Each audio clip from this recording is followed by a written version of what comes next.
Vamos a continuar con el estudio de No hay que dejar de congregarse. El domingo pasado fue la parte primera, esta será la parte segunda, es lo obvio.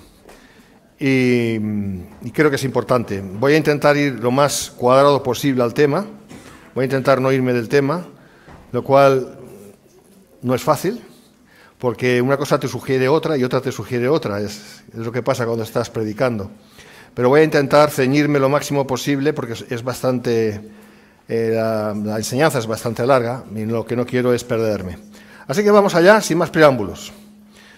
Volvemos otra vez al texto de Hebreos, capítulo 10, versículo 25. Partimos de esa base porque es explícita, clara, muy concisa la palabra del Señor al respecto cuando dice, ¿qué dice? Dice, no dejando de congregaros, como algunos tienen por costumbre, sino exhortándoos, y tanto más cuando veis que aquel día se acerca. Amén. Y vamos a ir viendo más de todo esto.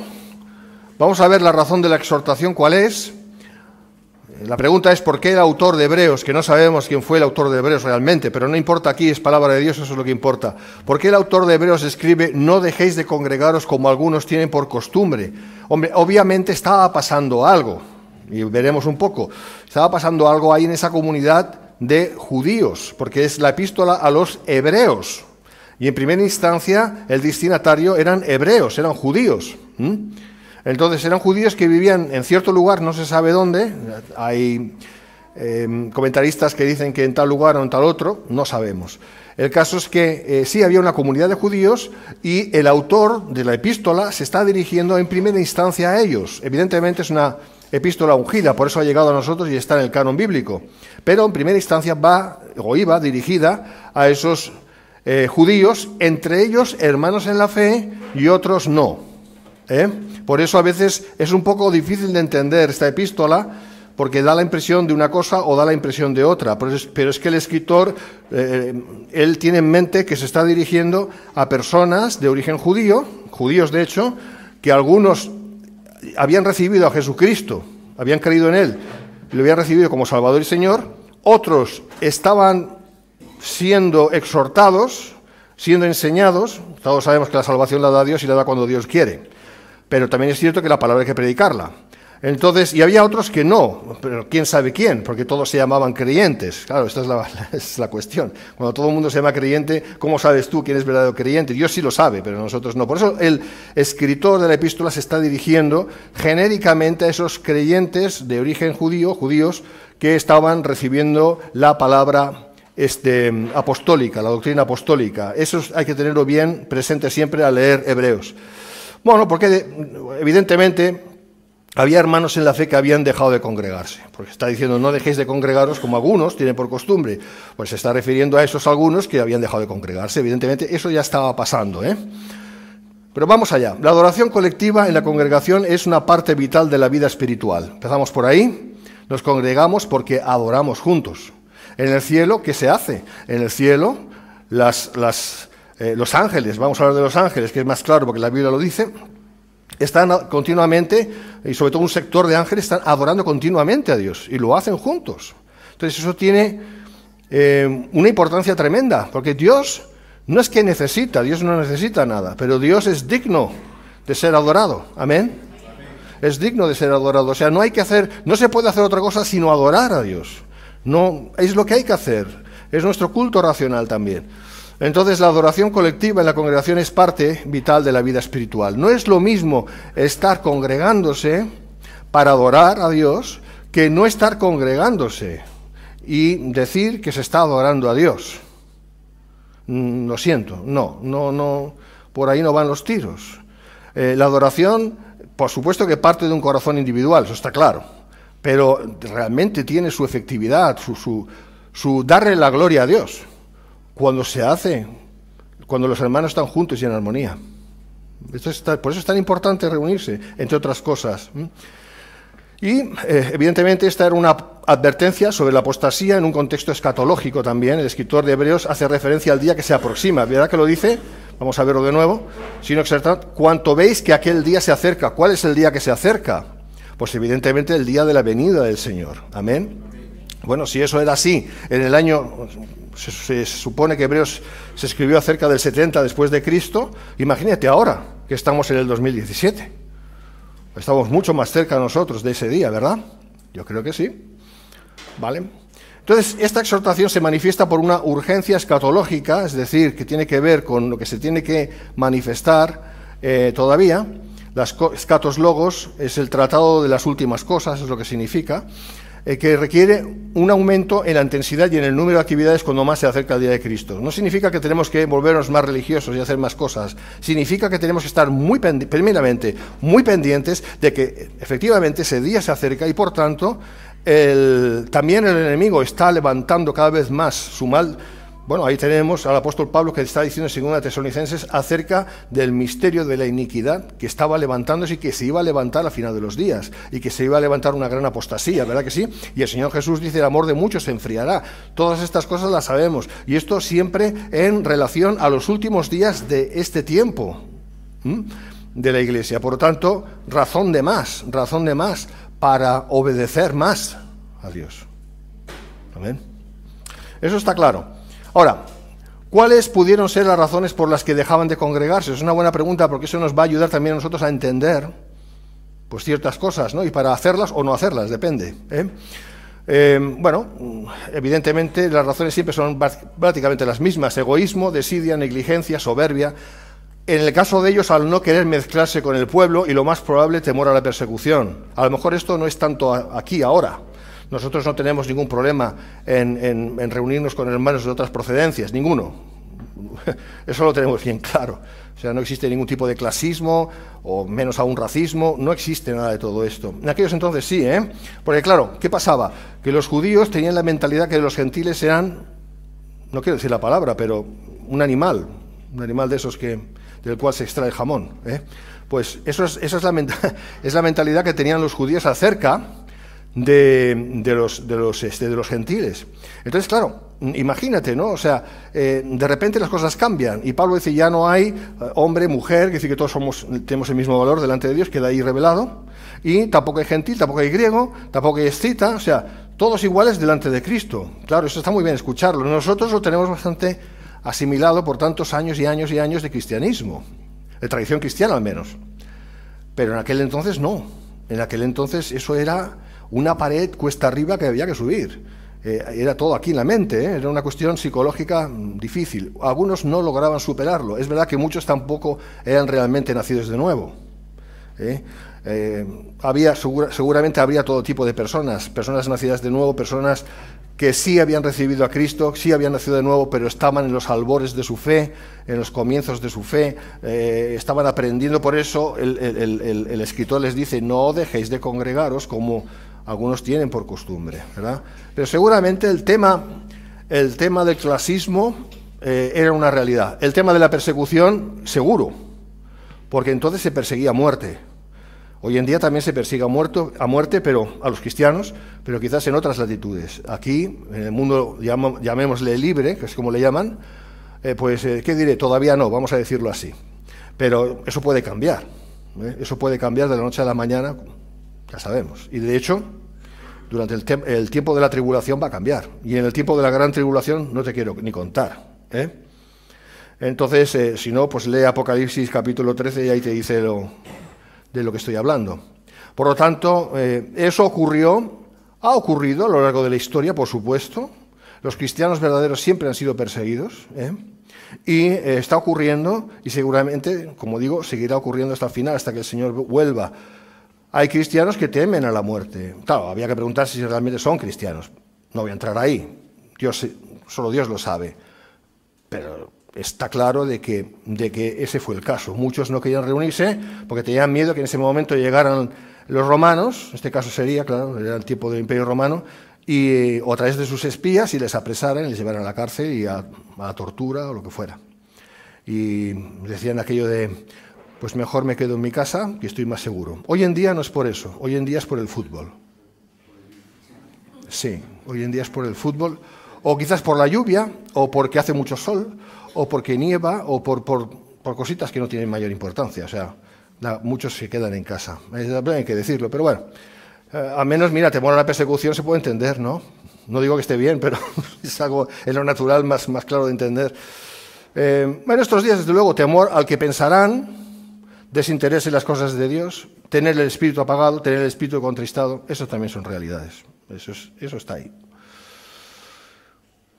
Vamos a ver más. ¿Por qué no se congregan? Básicamente se podría resumir en dos cuestiones. ¿Por qué hay hermanos? No estoy diciendo de falsos hermanos. No hace falta hablar de los falsos hermanos. Pero ¿por qué hay hermanos que no se congregan? Bueno, y también ¿por qué hay cristianos que se llaman hermanos que no se congregan? Bueno, número uno, porque nunca han sido salvos.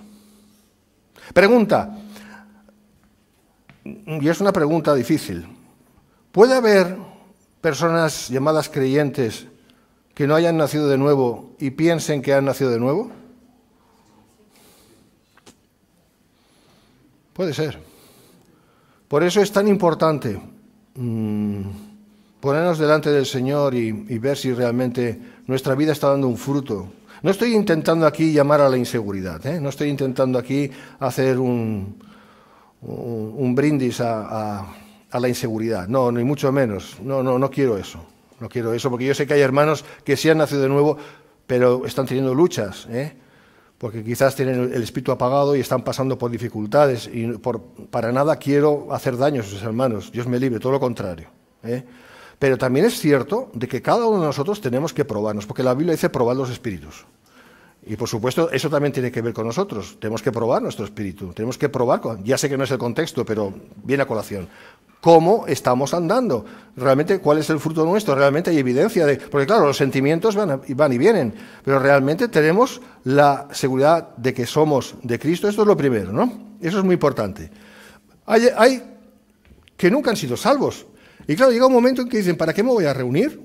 ¿Para qué me voy a congregar? Quiero decir, ¿para qué voy a ir a la iglesia si no tengo hogar? Si, en realidad, yo prefiero quedarme en casa, estoy más tranquilo, o ir aquí o ir allá, y ya está. Bueno, vale, si no han nacido de nuevo, es normal eso. Porque hay que nacer de nuevo, ¿verdad? Hay que nacer de nuevo. Si no se nace de nuevo, no se puede ver el reino de Dios.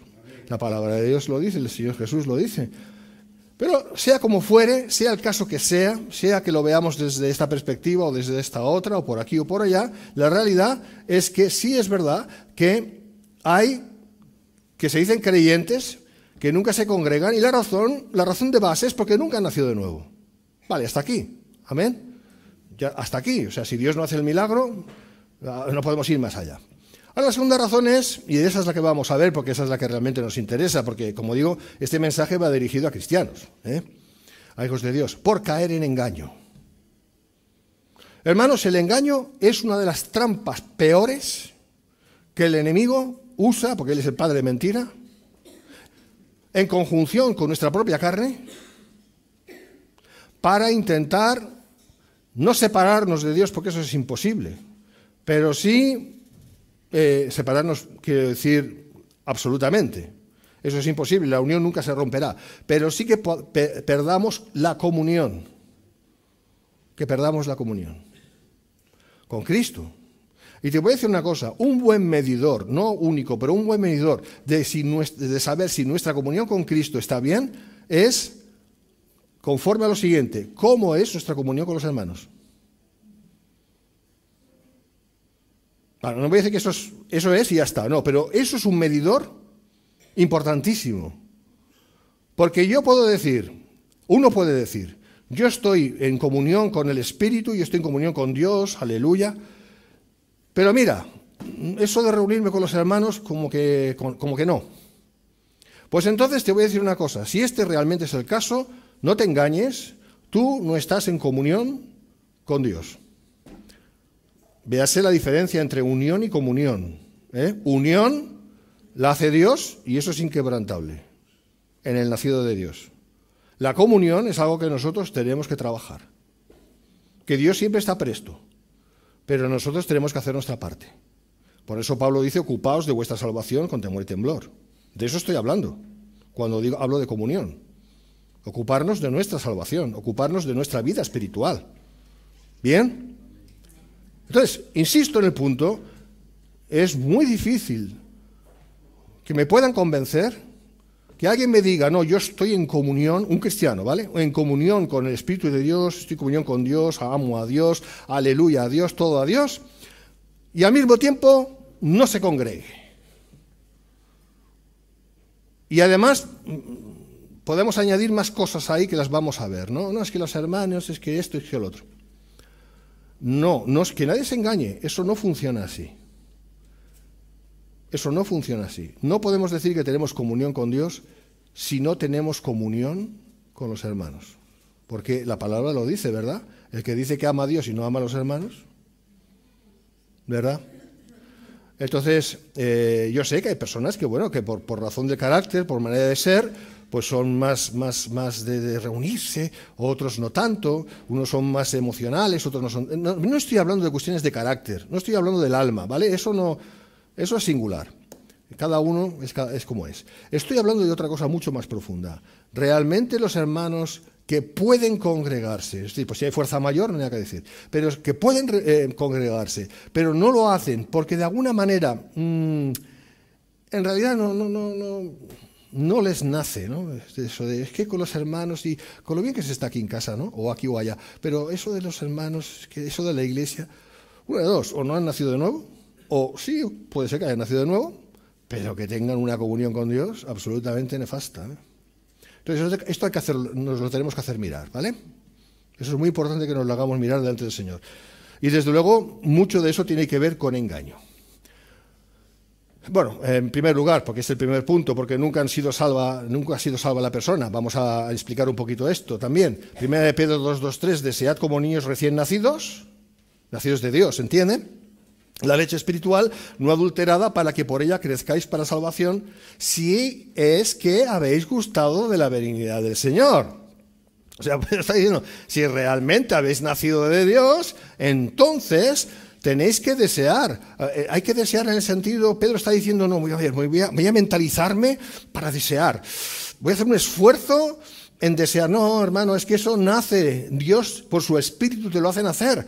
Y cuando te lo hacen hacer, tú tienes que potenciarlo. Tú tienes que decir amén a eso, voy a trabajar en eso, voy a seguir en eso. ¿Amén? Hay personas que antes de nacer de nuevo eran absolutamente cerradas, no se relacionaban con nadie, ¿eh? No sé qué modelo dar, pero sabéis, ¿no? Gente muy egocéntrica, metida en sí misma, que nunca se reúne con nadie. Pero un día Dios toca a esa persona y salva a esa persona. Seguramente esa persona tendrá dificultades en abrirse, y por eso los hermanos tenemos que ayudar también, ¿verdad? En abrirse, en ser sociable con los hermanos, porque nunca lo ha hecho. Es como pasar de la noche al día. Y entonces necesita un proceso de adaptación en el espíritu, pero seguros estamos de que Dios lo va a hacer. Amén. O sea, que no estamos diciendo que ya uno es cristiano y ya tiene que ser ya perfecto, pero tiene que andar en ese camino. Eso sí, amén. Porque dice la palabra desead, amén.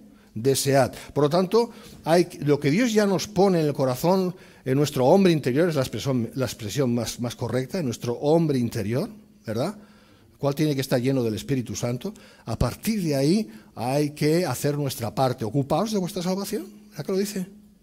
A partir de ahí tenemos que hacer nuestra parte. Amén. Bueno, es verdad como comentario decir que nos asustaríamos si supiéramos cuántos realmente no son salvos en tantas congregaciones, pero eso ya lo sabemos. De todos modos, eso no es nuestra preocupación, porque nosotros no somos jueces de nadie y no tenemos que ir con la lupa espiritual, que no existe además, pero muchos se la inventan, ¿no? Y van mirando ahí uno por uno a ver, este, deja, y bueno. Pues mira, quizás es mejor que cojas la lupa, te la pongas delante de ti y te mires a ti mismo, ¿no? Empieza por ahí, ¿no? No, la palabra es bien clara. Conoce el Señor a los que son suyos. Punto. Ahí no tenemos ya más problema. ¿Amén? Pero eso es una realidad. Ahora, vamos al punto que nos interesa. Por caer en engaño. Vamos a ver algunas cositas que no son todas.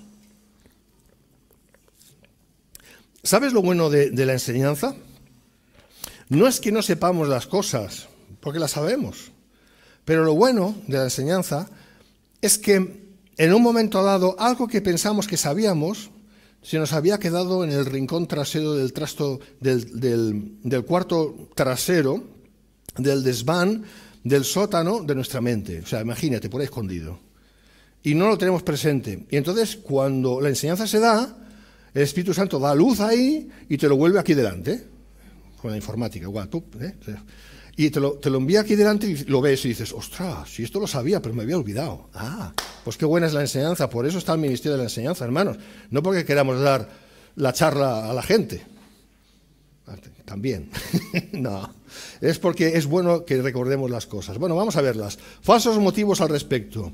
Mira, no es necesario ir a la iglesia. Esta es una corriente que se está viendo por internet y esto es diabólico, porque son esos hermanitos, vaya usted a saber si lo son o no, eso ya cada uno sabe, como vengo diciendo, que dicen, han llegado a la conclusión de que reunirse no sirve para nada.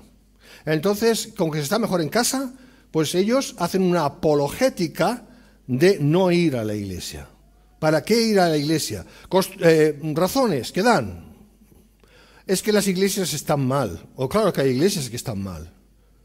Pero hombre, alguna habrá donde uno pueda reunirse. O si no, pues entre varios hermanos levantad vuestra propia iglesia. Si es del Señor, ¿quién puede poner? Si en un sitio no hay iglesia y resulta que hay creyentes ahí, pues qué bueno es juntarse y empezar un grupo de oración. Esto es iglesia, grupo de oración. Ya por ahí se empieza. O sea que no hay... A ver, las excusas, cuantas menos mejor. Pero bueno, ese es el punto. No es necesario ir a la iglesia. Otra, no necesito ir a la iglesia para creer en Dios. Va dentro de la primera. Con que yo ya soy cristiano, ¿para qué tengo que ir a la iglesia? Vale. Yo oro, alabo y lavo también, y estudio la Biblia mejor en mi casa, porque con que hay silencio, y en la iglesia todo el mundo habla a la vez, y menos cuando habla el pastor, claro, entonces ya todo el mundo se calla, pero normalmente hay mucho ruido, la gente hablando, no me concentro en la palabra, no me concentro. Y cuando quiero estudiar la palabra y con que el pastor está hablando, pues no me concentro porque no para de hablar. Entonces es problemático eso. Mejor me quedo en mi casa con mi Biblia, la mía, y mi relación con Dios. Estoy haciendo un poquito de teatrillo para entender mejor la cuestión. Pregunto, ¿es eso correcto? No, no es correcto, es una tontería. Pero muchos tienen eso metido en la cabeza. No necesito ir a la iglesia para creer en Dios. Perdona, es que parte de creer en Dios, es decir, parte de lo que es tu vida espiritual, se realiza en el contexto de la iglesia, porque esa es la voluntad de Dios. ¿Vale? ¿Qué más? Yo soy mi iglesia. Yo y mi casa serviremos al Señor. Y agarran ese texto, lo sacan de contexto, no tiene nada que ver, y dicen, no, yo ya en mi casa ya con mi mujer y mi hijo pequeño de 2 años y mi hija pequeña de 1 y medio, y ya está. Y el perro, no, pero el perro no puede ser, no. Pero no. Ya somos la iglesia del Señor. ¡Aleluya! ¡Gloria a Dios! Y se lo creen. Se lo creen. Y encima lo ponen por internet, por el Facebook. Y te ponen una foto así del esposo o la esposa y con la Biblia abierta en casa, los niños pequeños ahí, o no tan pequeños, ¿no? O solos, y dicen, esta es mi iglesia. Y eso lo he visto yo. Y claro, tú lo ves y dices, not quite, como dicen en inglés, ¿no? No del todo, no es realmente así. Como que no, pero se lo creen. ¿Qué más? Dios está en mí y me ama. Bien. Fabuloso, glorioso. ¿Para qué ir a alguna parte? Ah, amigo, o sea que tú coges una verdad y te la acoplas según te interesa. Claro, es verdad que Dios está, si tú eres morada del Espíritu, tú eres templo del Espíritu, el Espíritu está dentro de ti, allá donde vas, el Señor está contigo. ¿Y eso qué significa? ¿Que la iglesia va a estar contigo? ¿Allá donde vas tú, la iglesia va contigo? No, tú tienes que ir a la iglesia, no al revés, pero se lo creen, y se lo creen mal. ¿Qué más? Podríamos decir mucho más. Dios está en todo lugar, la iglesia no es necesaria. Es otra mentira, pero ¿se la creen? Oh, claro que Dios está en todo lugar. Y eso desmerece el hecho de que Dios ha dicho que nos reunamos, que nos congreguemos, cuando la Biblia dice que debemos hacerlo. Pues no, porque una verdad no quita otra verdad. Esto es una verdad y la iglesia no es necesaria, es una mentira. ¿Te das cuenta? ¿Qué manera de hilvanar? Eso es engaño. ¿Cómo se hace el engaño? ¿Solo con mentira? No, con mucha verdad.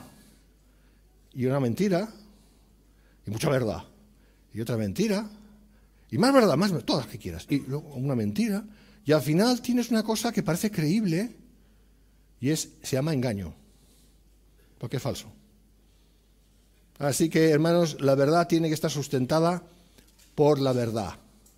Es verdad, en otras palabras, la verdad está sustentada en sí misma. Jesucristo es la verdad. Y si añadimos por ahí leudo, ya estamos leudando la verdad y ya deja de serlo, ¿eh?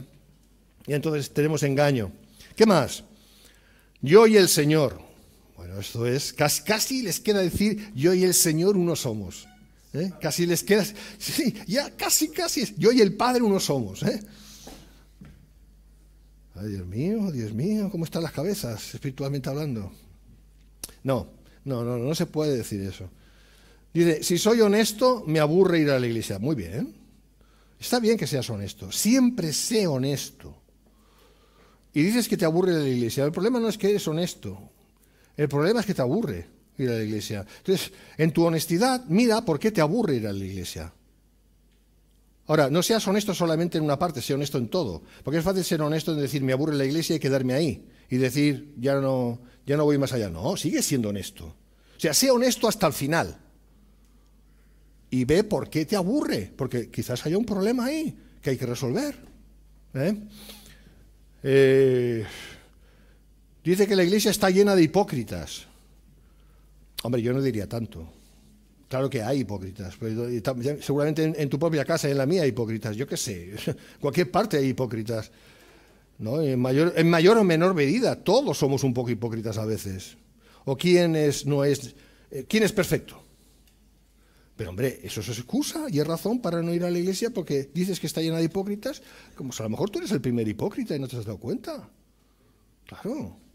No sé, hay tantas maneras de engañarse a uno mismo que es increíble. Más cosas. No hay nada realmente nuevo que me pueda enseñar el pastor o los hermanos. Esto es... ¿Sabes? Muchas veces esto es señal de que realmente esta persona no tiene el Espíritu. Porque cuando uno tiene el Espíritu, aunque la predicación sea, no voy a decir siempre la misma, pero cuando quizás no haya nuevas revelaciones, ¿no? Que a uno les haga caer de espaldas. Sin embargo, siempre el Espíritu Santo muestra algo, habla algo nuevo a nuestro hombre interior. Siempre hay una luz, siempre hay algo. Si uno está abierto a que el Espíritu Santo le toque, claro. Ahora, si uno tiene la cerrazón de decir, no, mira, yo aquí no recibo nada, esto no vale para nada, yo vengo aquí porque me obligan a venir, bueno, no me obligan, pero me obligo a mí mismo, que es lo mismo, o similar, etcétera, etcétera. Con esa actitud, ¿cómo vas a recibir? No vas a recibir nada nunca del Señor, porque te cierras en banda. Así que no se puede decir eso, no es una razón, ni mucho menos. Luego está el victimismo, ¿no? Allí no me saben valorar. Es que voy a la iglesia y nadie me dice hola. Mentira. A lo mejor se nos puede escapar decir hola. Porque, oye, es que a lo mejor no te he visto, ¿no? O sea, perdóname, no me he dado cuenta que has pasado por mi lado. Somos tantos que al final, bueno, somos lo suficientes como que a veces no podemos saludar a todo el mundo. Eso es cierto, ¿verdad? Pero, hombre, de ahí a decir, es que los hermanos no me valoran, no me quieren, míratelo, háztelo mirar. Tú mismo tienes un problema de orgullete ahí en el corazón, un orgullete, una soberbia, la soberbia del gusano, ¿no? Ahí, que tienes que erradicar, ¿no? Porque si Dios te ama, ¿qué más necesitas? Claro, eso es lo que dicen los que no se congregan. Con que Dios me ama ya no me congrego. Claro. Mueven las cosas según les conviene, ¿no? ¿Qué más? Hay hermanitos inaguantables. Bueno, a lo mejor tú eres el primero. Claro, es que es muy fácil con el dedo hacer así. A quien sea, ¿no? Este es inaguantable. A lo mejor tienes que ponértelo tú y decir, tú eres el primero inaguantable. Seguramente es así también, ¿no? ¿Qué más? Hermanitos que ni me saludan, bueno, ya lo he dicho, que me critican. ¿De verdad? A lo mejor no te están criticando, a lo mejor están diciendo cosas que tú sería bueno que cambiaras y te las están diciendo porque quieren orar por ti, aunque tú no te enteres. Yo sé yo sé de mí que algunos no es que me critican, pero con que saben, me conocen, pues dicen, mira, vamos a orar por Miguel porque necesita ayuda en esto. Hacen una lista así de larga, no se acaba nunca. Bueno, mientras oren, no hay ningún problema. Mira, aunque te inventes males que no, en realidad no tengo. Pero mientras ores por mí, amén, amén. Así que no hay problema, hermanos. ¿Qué tontería? A ver, la pregunta es, ¿Dios te critica? ¿Te imaginas a Dios criticándote? Bueno, me no ir tan lejos. Los ángeles de Dios, hablando de criaturas. Y ves a los ángeles ahí, mira, este desde luego es que qué hermano más, porque también nos llaman hermanos, ¿eh? En Apocalipsis lo dice, capítulo 19, con siervos. No, yo no me puedo imaginar eso. Si yo no puedo imaginar a nadie santo que me está criticando. A lo mejor tiene quejas de mí, pero yo también tengo quejas de otros. O sea, quejas tenemos siempre y cosas que vemos que nos gustaría que la gente cambiara. Eso es normal, pero de ahí a decir que la gente, los hermanos, nos critican para hacernos daño, no, eso no lo puedo creer. Entonces lo que tenemos son lobos, no son hermanos. Amén. Porque nadie hace eso, nadie que es del Señor hace eso. Porque no queremos el mal de nadie, menos aún de los hermanos. Lo que queremos es, en todo caso, que los hermanos cambien, claro, empezando por nosotros mismos, claro. ¿Verdad? Así que no, es engaño, otra vez engaño. Es lo que estamos hablando. ¿Qué más? Prefiero buscar a Dios en la naturaleza, en la gente. Bueno, pues mira, seguramente tienes otra religión. Eres panteísta. No, el cristianismo no enseña eso. El cristianismo no enseña nada de eso de que vamos a meditar en la naturaleza. Está bien ir a la naturaleza y pasear y orar, eso es fantástico, tener retiros espirituales y hay un lugar agradable con sol, en fin, estas cosas. También si hay agua en verano para bañarse, eso es genial también. Todas esas cosas, comer juntos, todo eso está genial, pero hermanos, esto no es indispensable, ¿eh? No voy a buscar la naturaleza para encontrar a Dios como no sé qué santos de estos, mira las comillas, los santos católicos romanos estos que necesitaban evadirse, irse no sé a qué cuevas y a dónde para buscar a Dios o no sé dónde. No, hermanos, ¿por qué? Porque Dios vive en nosotros por su Espíritu. No hay que ir a ninguna parte a buscarlo. Y eso también, lo digo de paso, esas enseñanzas que dicen que los cristianos tenemos que apartar para buscar a Dios, ¿apartar a dónde? ¿Por qué te tienes que apartar? No tienes que apartarte en ningún sitio. Ahora, si lo que me estás diciendo es que prefieres estar en una habitación a solas para orar a Dios, vale, eso nadie lo niega, el Señor lo dijo. Pero eso de apartarse y irse no sé a dónde para buscar a Dios, o aquellos que dicen, no, es que el avivamiento está no voy a decir países porque nadie se ofenda, ¿no? Pero está en ese país lejano, voy a buscar a Dios ahí. Y van allá a buscar a Dios. Pero si Dios está en todas partes, y eso es verdad.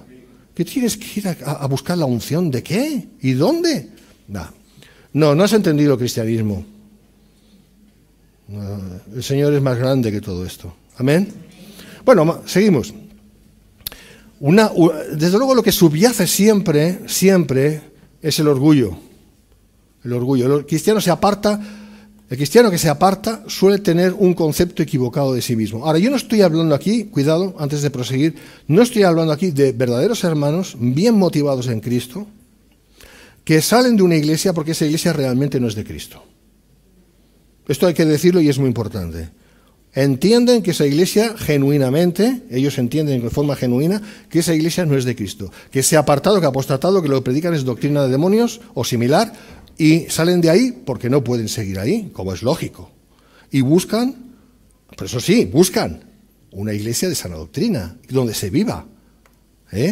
Porque claro, si dicen, no, yo me voy de esta iglesia porque es apóstata y prefiero quedarme en mi casa, no. Seguramente tienes un problema de herida o algo que tienes que buscar una solución espiritual ahí, porque lo suyo es que salgas de un lugar donde no debas estar, pero que vayas al lugar donde sí debas estar. ¿Amén? ¿Sí? Vale.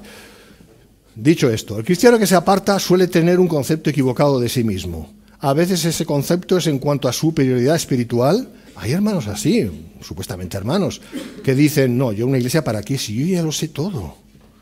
A ver, no lo sé todo, pero sé tanto que es como si lo supiera todo. O mira, sé tanto que sé lo suficiente como para ya estar bien, porque yo ya tengo la doctrina, Pero vamos a ver, ¿de qué te sirve tener doctrina si no la pones en práctica? Porque cuando dices que tú no te reúnes porque tienes doctrina, lo que me estás diciendo es que esa doctrina que sabes la tienes solamente en la cabeza, nada más. Y a saber si es correcta. ¿Ves? Entonces, mal asunto, es orgullo eso. La superioridad espiritual es orgullo, en cualquiera de sus variantes. Y es engaño, desde luego, como estamos diciendo. Y uno llega a ese engaño, entre otras razones, cuando tiene amargura en su corazón. Cuidado con esto, la amargura, resentimiento, rencor. La pregunta que nos tenemos que hacer es, ¿cuánto dura en mí el rencor? Porque heridas, hermanos, hemos recibido y recibiremos siempre mientras estemos aquí. Heridas. Pero una cosa es la herida, otra cosa es cuando esa herida se pudre, se corrompe y se transforma en amargura, en resentimiento. No hay que permitir eso.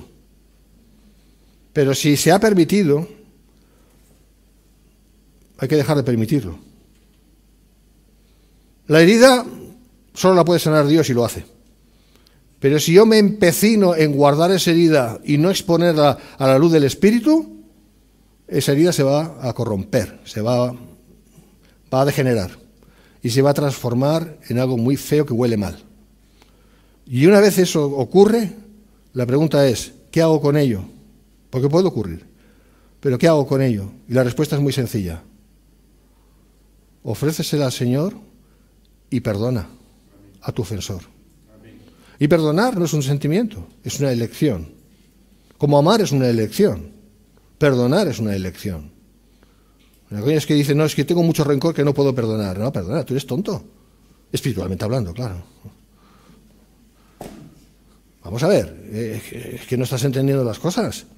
Pero si estás diciendo que porque tienes rencor no puedes perdonar, lo que te estoy diciendo, lo que la palabra de Dios te dice, es que porque tienes rencor tienes que perdonar.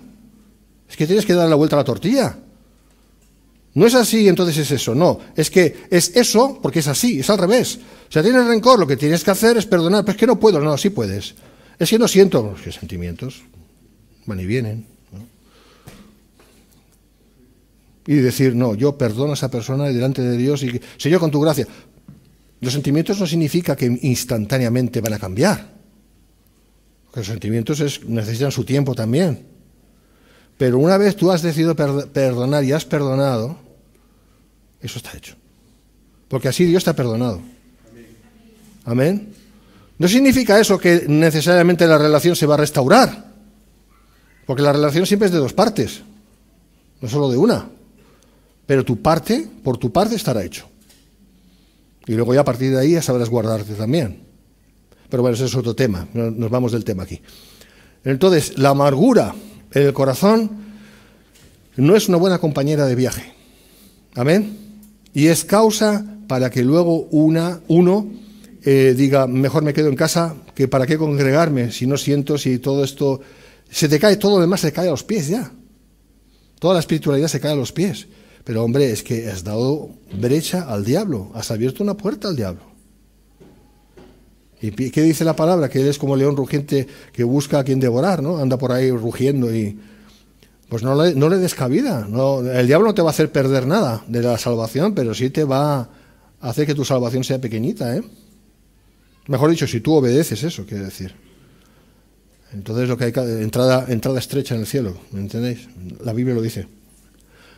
Lo que hay que hacer es decir, no, así como Cristo me perdonó, o el Padre me perdonó en Cristo, yo perdono a mi ofensor. Lo cual no significa que voy a salir con esa persona y todo va a ser maravilloso, no necesariamente. Pero yo no quiero guardar ningún rencor dentro de mi corazón de perdón, amén. Porque esa es una de las razones por las cuales muchos hermanos no se reúnen, no se congregan. También es verdad.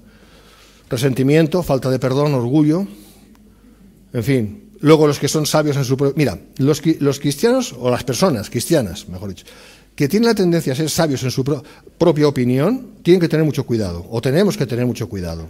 Bueno, voy a meterme ahí también, porque todos tenemos algo de eso.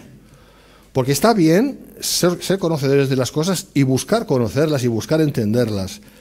Pero eso es una cosa. Otra cosa es cuando ponemos eso por delante y parece que ya nadie nos puede enseñar porque ya sabemos.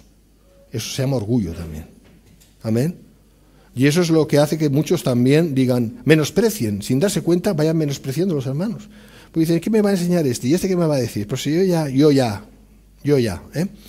Eso es un gran problema y muchos acaban yéndose a su casa porque ¿para qué van a estar con los hermanos si ellos ya son suficientes en sí mismos? En el Señor. Claro. Eso dicen. ¿Verdad? No, eso es también un engaño. Hay más cosas, sabios en su propia opinión, ambiciosos. Pues bueno, están los hermanos que dicen que no, es que yo quiero... Esto no lo vemos tanto ya, pero sí se vio. No, es que yo quiero una posición en la iglesia, yo quiero ser... oye, ¿y por qué no eres... coges la escoba y barres? A lo mejor, empezando por ahí, resulta que el Señor te bendice. Algunos que tienen pretensiones de ser no sé qué. Bueno, en primer lugar, es Dios quien tiene que llamar. Como Dios no te llame a lo que sea, aunque sea barrer, bueno, Dios llama a barrer a todos. Claro. Pero si Dios no te llama a esto o a lo otro, que es más atrayente, lo que sea, no voy a decir qué, si Dios no te llama a eso, pues si Dios no te ha llamado, no pretendas ser a lo que Dios no te ha llamado. Busca en la viña del Señor, mejor dicho, en el cuerpo de Cristo, busca qué tipo de miembro eres, porque miembro eres, pero a ver qué miembro eres. Y no pretendas ser mano si en realidad eres un pie. Vaya ejemplo, ¿vale?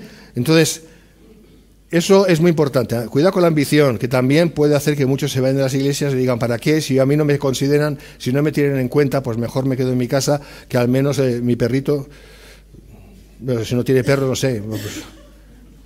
Bueno, yo mismo me considero importante, ya está, ¿no? No soy tan abuela, ¿no? Espiritualmente hablando, no lo sé. Pero cuidado con esto. La pereza.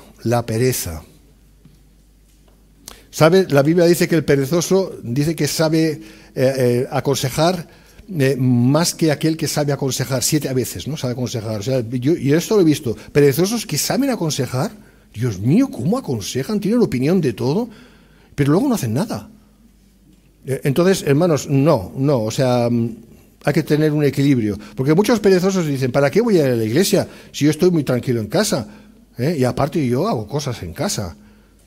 Ya, pero esos son engaños. No, es que hay un tiempo para hacer cosas en casa, hay un tiempo para hacer cosas en tu trabajo, hay tiempo para hacer cosas donde quieras y hay tiempo para hacer cosas también en la iglesia, aunque solo sea venir a la iglesia, que seguramente más que eso. Pero cuidado con la pereza, es un engaño también, una forma de engaño y un gran pecado. Seguimos. Hermanos, el cristiano no se alimenta de sobras, de alimento, es decir, de lo que ha sobrado. Eso no, ya sabemos que es así. Una persona que no se congrega, por mucho que diga que se alimenta leyendo la Biblia o mediante programas de radio, televisión o internet, y cuidadito, no está haciendo lo que debe hacer si no se congrega. Está fuera de la voluntad de Dios, aunque no lo quiera o lo sepa reconocer. Es muy importante eso, porque no podemos poner por excusa al decir, no, es que yo ya me alimento. No, perdona, es que no se trata solamente de alimentarse, es que estás siendo muy egoísta, estás solamente viendo lo que es tu necesidad. Es que no nos congregamos solamente para alimentarnos, es que nos congregamos porque es un mandamiento. Eso no tiene nada que ver con el alimentarse o no alimentarse en primera instancia. En primera instancia es porque Dios quiere que nos congreguemos, eso de entrada. Así que las demás excusas, pues eso, son excusas, no son razones. ¿Vale? Por supuesto que no estamos hablando aquí de razones legítimas, cuando no podemos venir porque estamos trabajando o estamos enfermos o la razón que sea. Eso es obvio, ¿verdad? No hace falta decirlo. ¿Por qué debemos congregarnos? Vamos a darle un poquito de prisa a esto. Porque es un mandamiento, lo hemos visto, para aprender juntos, para adorar juntos, para animarnos unos a otros, o exhortarnos, para estar juntos, porque el día se acerca, porque Jesús nos dio ejemplo. Todo eso lo vemos en la palabra. Vamos rápidamente. Porque es un mandamiento, porque donde están 2 o 3 congregados en mi nombre, ahí estoy en medio de ellos.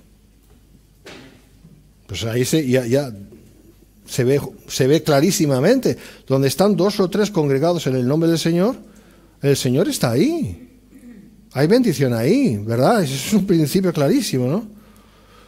Capítulo de Hechos 2, que Dios derramó su Espíritu Santo cuando estaban orando todos juntos, ¿verdad? El Señor les dijo, quedaos en el aposento alto, quedaos en Jerusalén y no salgáis hasta que se derrame el Espíritu Santo. Y obedecieron. ¿Te imaginas si no hubieran obedecido? Si hubieran dicho, no, mira, Señor, bueno, no lo hubieran dicho, claro, no se hubieran atrevido, pero luego hubieran pensado, cuando ya el Señor ascendió a los cielos, hubieran pensado, vamos a ver, ¿qué más da? Si Dios está en todas partes, pues no hace falta que estemos aquí congregados, juntos aquí en el aposento alto, pues con que Dios está en todas partes y Dios hará lo que quiere, porque Dios es Dios y es todopoderoso, pues cada uno que, vamos a empezar la gran comisión ya, no perdamos más tiempo, pues cada uno ya que vaya por todo. ¿Te imaginas qué caos hubiera sido? Porque ¿cuándo se derramó el Espíritu Santo? Cuando estaban juntos. ¿Y qué está diciendo el Señor con esto? Está hablando de la importancia de la iglesia como tal. Y la iglesia es cuando está junta, o al menos en algún momento, y de una manera reiterativa. Allí se derramó el Espíritu Santo, no cuando estaba cada uno, porque no, obedecieron y por eso estaban juntos. Y ahí se derramó el Espíritu Santo, amén. O sea que ahí tenemos el ejemplo muy claro. Salmo 133, 1:3, que es el Antiguo Testamento, pero nos ayuda también. Mirad cuán bueno y cuán delicioso es habitar los hermanos juntos en armonía. Es como el buen óleo sobre la cabeza, el cual desciende sobre la barba de Aarón, y baja hasta el borde de sus vestiduras, como el rocío de Hermón que desciende sobre los montes de Sión, porque ahí envía Jehová bendición y vida eterna. Dios manda. Cuando dice ordena, porque allí envía Jehová bendición, es Dios manda, es decir, ordena bendición y salvación. Ese es el sentido, ¿no? Bueno, pues el salmista pone en relieve cuán bueno es, cuán provechoso es que los hermanos, no los unidos por vínculos de la carne, porque aquí es en el espíritu, pues estén juntos, ¿no? No solo era bueno, provechoso, sino delicioso, agradable, hermoso. Cuando eso se llega a palpar, cuando eso se llega a entender, cuando Dios es una realidad en nuestras vidas. Eso es fruto. Eso cuando hablamos de fruto de salvación, a ver qué fruto hay, pues eso es parte del fruto. Eso es evidencia. Fruto siempre sí. Fruto y evidencia van de la mano. Porque el fruto evidencia algo, ¿no? Pues la evidencia es justamente eso, de que esa persona está viva en Cristo. Cuando desea estar con los hermanos, domingo tras domingo, tras domingo, tras domingo, toda su vida. Es mucho, humanamente eso es insoportable. Solo en la carne se necesita ser muy religioso. Pero cuando realmente es algo verdadero, que nace del corazón, que nace del espíritu de adentro, eso es señal de que Dios está haciendo algo ahí, ¿verdad? De que estás vivo en Cristo. Amén. Bueno, las ilustraciones son típicamente orientales, la del Salmo que hemos visto. El aceite de la unción era derramado sobre la cabeza del sumo sacerdote, Éxodo 29:7, y bajaba por las patillas hasta la barba, la larga barba, que era una señal de dignidad en el oriente. Es curioso, pero eso de afeitarse la barba, eso viene del mundo occidental. Eso viene del mundo romano, griego-romano, greco-romano. Pero en el mundo oriental, la barba era señal de dignidad. Ahora es todo lo contrario, o ha sido hasta ahora todo lo contrario, lo digo de paso, tampoco tiene mayor importancia. Como esta barba llegaba hasta la escotadura de sus vestiduras sacerdotales, el óleo, es decir, el aceite, llegaba por la barba hasta las 12 piedras, símbolo de las 12 tribus de Israel. Esa es la imagen, eso es lo que significa este salmo. El aceite derramado que baja por las patillas, por la barba, y de ahí a las 12 piedras que simbolizaban las 12 tribus de Israel. ¿Qué unía a las 12 tribus de Israel? El óleo, el aceite, que significa, que ejemplifica el Espíritu Santo. ¿Amén? Esta idea es también para nosotros. Ya sabemos la diferencia, pero eso también tiene que ver con nosotros, que digamos que las 12 tribus hoy en día sería el cuerpo de Cristo, en el sentido esto que le estoy